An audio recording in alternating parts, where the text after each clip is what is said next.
it's alright, we're gonna be fine. But let's give my mama and my daddy a little time, 'cause I've been good up till now. They see and they think that I have changed somehow, but I'm not being radical when I kiss you. I don't love you to make a point. It's the hollow of my heart that cries when I miss you, and it keeps me alive when we're apart. Hey transcribers, welcome to another Wacky Wednesday with Sassy Crystal. Today's topic is safety. Not sure I'm going to have a lot to offer on this one. Let's see. So the questions this week are: have you or the trans man in your life ever felt unsafe due to his trans identity? When and what happened? No, we really haven't. When Ren first came out as lesbian, he had some issues, but nothing that had to do anything with his trans identity, so no. Have you or the trans man in your life ever been discriminated against due to his trans identity? No? Unless they did so and just were very good at hiding it that we didn't know, but no, I honestly don't believe we have been. What precautions do you take to ensure your own safety and your trans man's safety when out in public? Ren and I have different things that we do. When we go out and about, I have panic attacks. So my biggest thing when I'm out is that I have to be able to see the exit. I have to have a straight line to the door. I have to be able to see it at pretty much all times. And if I cannot have a straight, easy access to the door, I have to be able to at least see the exit sign so that I know how many people I'm going to have to plow down to get out of the building. I've never had to use that, but it's just a thing for me. With Ren, he just takes the vibe of the room.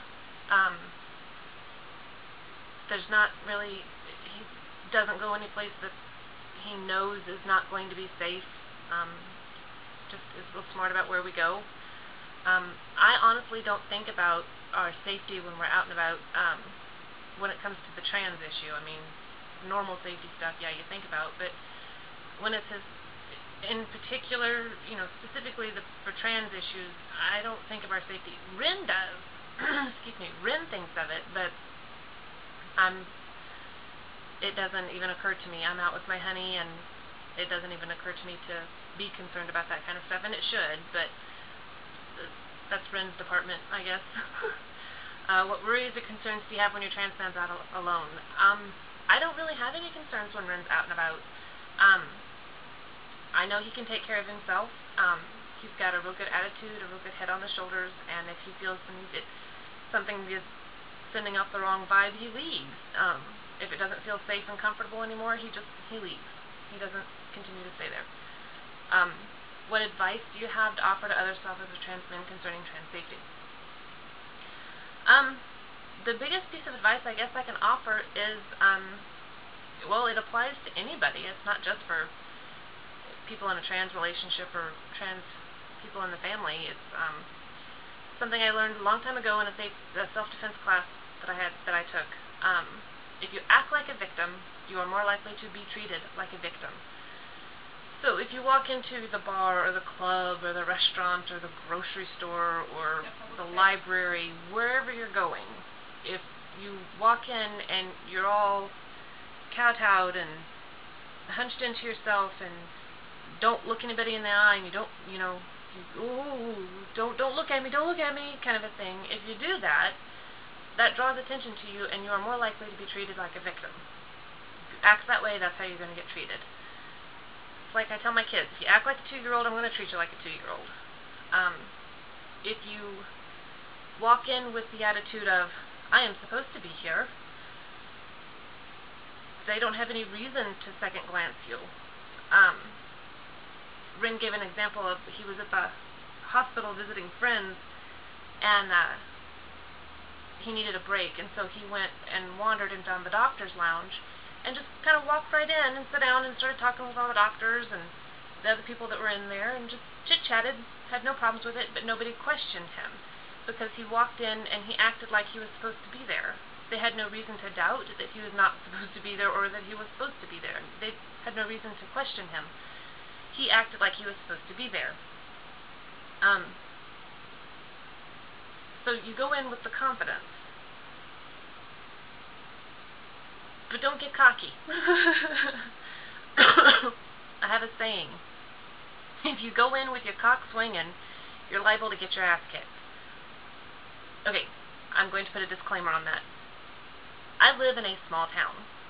So if we were to go anywhere and present the attitude, the cock swinging attitude, it would be a very different reaction than if we were in like New York City or something and presented that attitude. Oh, and I apologize if I offend anybody with that phrase, but that's just what I say. But it's different where you live. So if you can pull that kind of attitude off, you know what, more power to you. I really wish I could do the same. My daughter is one that can pull off the cock swinging attitude without a problem, and does not have to worry about people getting pissy with her or trying to razz her or beat her up or anything. You know, Ren could get away with the cock swinging attitude and not have any problems with it. I couldn't. If I attempted the cock swinging attitude, I would get my ass kicked. I would not be able to pull it off. I can pull off the confident, I'm supposed to be here, I'm not a victim attitude. I can't pull off the cock swinging attitude. I don't do it. I can't do it. I don't. No. But I can do confident. But there's a fine line between the confident and the cock swinging. That just sounds so wrong, and I keep saying it. I'm sorry. But you have to find what works for you. How you present, how you are, is how people are going to respond to you. So if you go in acting like a victim, people are going to pick up on that, and they're going to question why you're behaving that way. And then they'll start nitpicking and they'll look, and that's when things are discovered that you may not want discovered, and that's when people get hurt. If you go in with the confidence, I am a man, there's nothing to see here because I am supposed to be here, this is it, you may admire the sexiness that is me, that's all that people will see.